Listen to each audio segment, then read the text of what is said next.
అన్నది మనం చేసి చూపించాలి.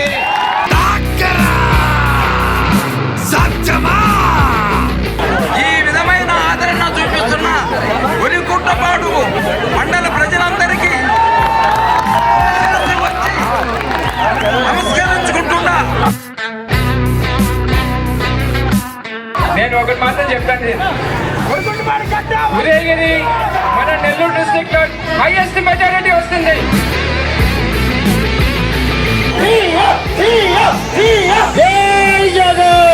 ఫ్యాను గుర్తుకి ఓటేద్దాం, సంక్షేమాభివృద్ధిని కొనసాగిద్దాం.